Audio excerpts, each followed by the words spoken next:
I've said that I think that we need to lead in the fight to pass a reauthorization of the Violence Against Women Act that looks at cultural competence, that looks at how it is that we can engage in services and in response in communities that are as diverse as Maryland is. We were able to reauthorize the Violence Against Women Act, actually under my leadership as a bipartisan chair of the Women's Caucus in the Congress. I've looked at things like why it is that we have a disparate, unequal impact of education in our communities, where kids are growing up in communities that have been completely disinvested in. Those are public policy decisions that we make in the Congress. Where is it that we invest in those small business startups when we know that small businesses actually hire people in communities? Where is it that we make investments in education so that our young people aren't reading out of books that are 20 years old? Those are public policy decisions. And so I think, you know, if you think about the cycle of violence, it isn't just about the end point at which police are responding to the violence. It's the beginning point when communities are disinvested. It's the beginning point when education is unevenly spread and opportunities are unevenly spread. And I think that that is a unique vision and voice that I have in this conversation that is so important, because if we're only left with a conversation about arming police with cameras, we have really, really missed the mark when it comes to curing the ills of our communities. Thank you, Representative Van Hollen. Well, thank you, and first of all, it's great to be here also with Donna Edwards, my friend and colleague in the Congress, and these are issues that we've fought for and worked on together. And let me just start by agreeing that what's happening in Baltimore is a much deeper issue. An issue, as President Obama said, has been a slow-rolling crisis over a period of time. And there are two big pieces to this that we need to tackle, at least on the public side. Number one is the issue of renewing, modernizing the war on poverty. You know, the fact of the matter is the war on poverty has not succeeded in eradicating poverty. We got a long way to go. We have 50 million people in poverty in the United States, including lots in Baltimore. Without that effort, you'd have 40 million more people in poverty. Now, the answer is don't give up because we haven't done we got another 50 million are still in poverty. The answer is we got to work even harder and smarter to get that job done in terms of a new war on poverty. I want to talk about that in a minute. But we also need to end the failed war on drugs, which has ended up locking up millions of Americans for nonviolent drug-related offenses. And in places like the city of Baltimore, you've got lots of, mostly men, but also women, who are locked behind bars and part of devastating communities. We need to treat that as a public health matter, not as a criminal matter. When a college kid gets in trouble for drugs, they're not ending up in prison. They usually get help in the form of health services. We need to make sure that those health services are available to everybody. Kurt Schmoke was ahead of his time on this. Bobby Scott is someone who's been a leader in Congress. I'm proud to co-sponsor his legislation on criminal justice reform. We need to get that done. We need to get it done. And the good news is we have some bipartisan support for that to get it done. Secondly, the battle we're having on the budget, the battle we had last year with the Republican conference report budget on the floor, is about some of these fundamental issues we're talking about. They would roll back the child tax credit increases. They would roll back the improvements in the earned income tax credit. And despite the fact that they know expanding the earned income tax credit would help address poverty, they don't put a penny in their budget, in a budget plan that eliminates the estate tax for estates of over $10 million. 5,500 people a year. $267 billion on the deficit, and then the deficit goes up, and they said, we got to cut education. We need to invest more in early education. That's in the budget plan that I put forward. Finally, when it comes to issues of domestic violence, we do in those cases need a zero-tolerance policy. We need to make sure that we make it clear it's unacceptable. Violence is unacceptable, and Number one, make sure we have tough laws, and when I was in the Maryland legislature, I teamed up with Sharon Grosfeld, and we did that in Maryland, and provide the resources necessary so that people can get help when they're put in that awful situation. So there are interrelationships between all these things, and we need to work together. Everybody, these are human rights issues, issues of equity that everybody should be invested in equally in getting the job done.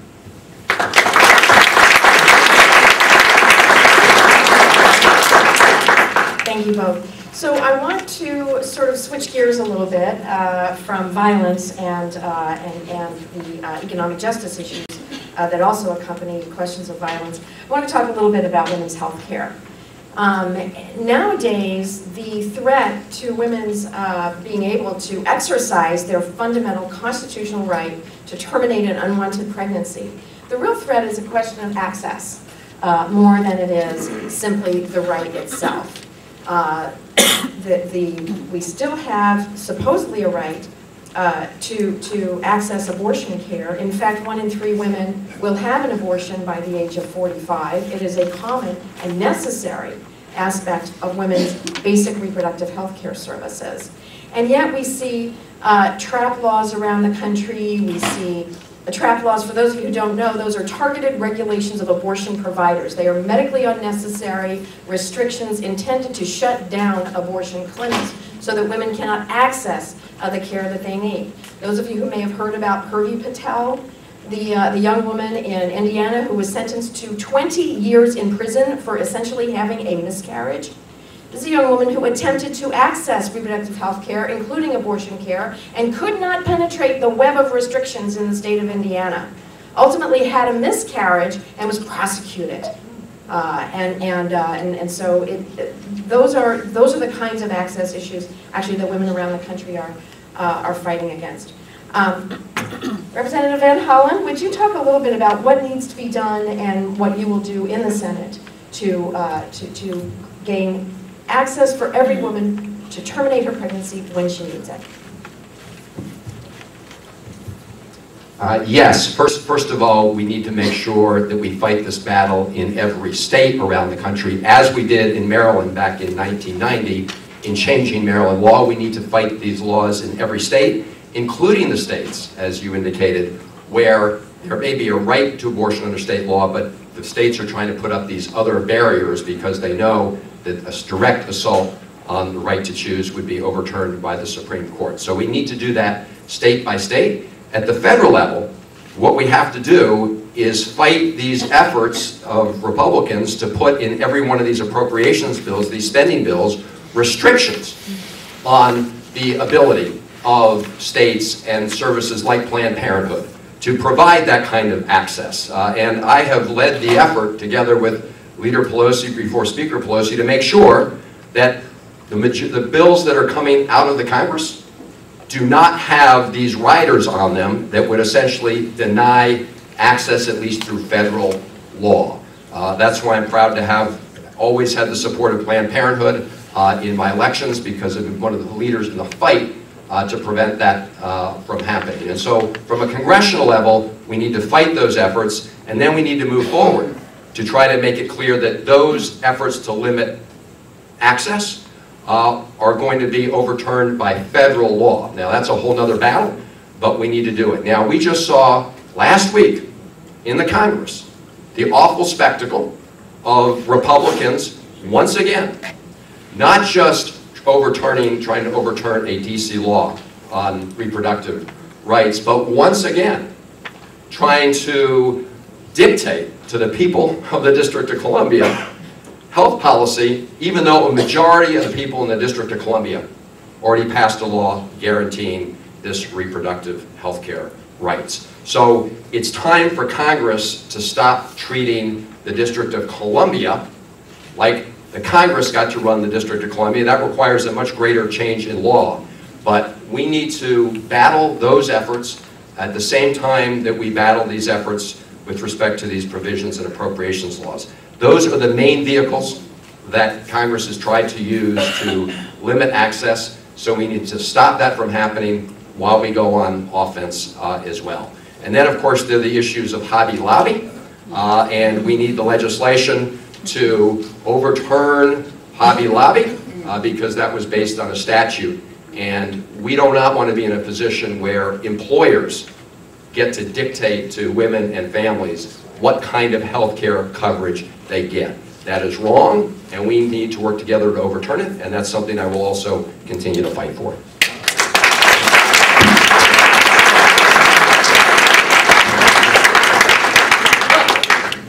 Virtually every single Democrat, almost every single Democrat in the Congress echoes the same concerns about restrictions, whether they are in the state or whether they are in federal law, to a woman's right to an abortion. I want to go back a bit because I don't think that there's really a dime's bit of difference between where Mr. Van Hollen is, where I am, and where most Democrats are in the Congress. I want to go back to a point of advocacy because when I first started working on these issues, long before I came into Congress, we have to return to a time where we're willing to fight for abortion rights for poor and low-income women. Because when we have abortion rights for poor and low-income women, we will protect abortion rights for all women. And I think it's time for us, and I say collectively as a movement, to do that. Because we can't rely anymore on the fact that if we give a little bit here, that somehow we're going to protect there. I remember when we did that 20-some years ago when it came to protecting access to abortion for poor women in the District of Columbia. Many of us did, in fact, say, well, we'll let them win on that because we'll be able to protect all the rest. And then from that point on, in one legislature after another legislature at the state level and in the Congress, we have begun to whittle away with all of our rights to abortion. And I say to abortion because I think it's important to speak those words. And I think it's also important in terms of access to health care, that we fight even religious restrictions on health care access for women.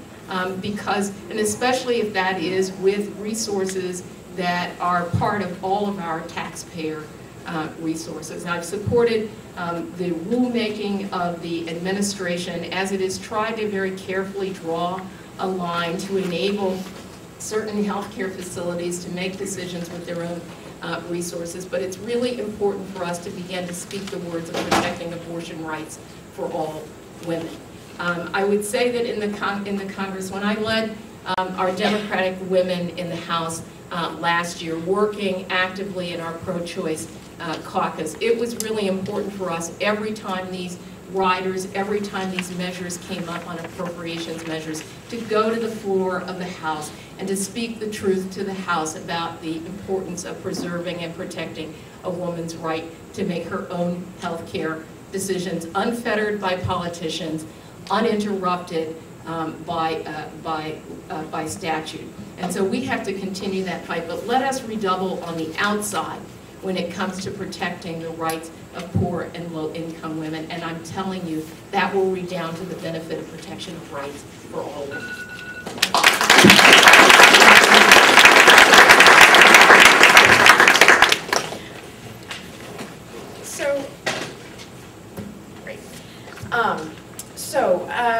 I'd like now to talk a little bit about economic justice issues for women.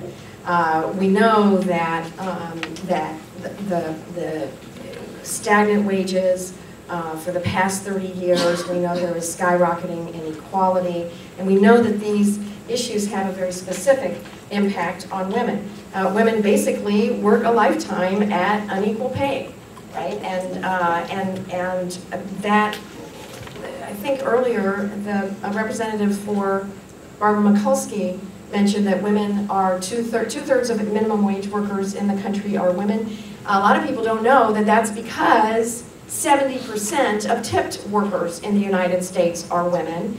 And the tipped minimum wage in the United States Congress, or under U.S. law, the tipped minimum wage is $2.13 an hour. The vast majority of women in the restaurant industry are working in Denny's and IHOP and Olive Garden. And with tips, they're bringing in like between $5 and $6 an hour because that tipped minimum is so low.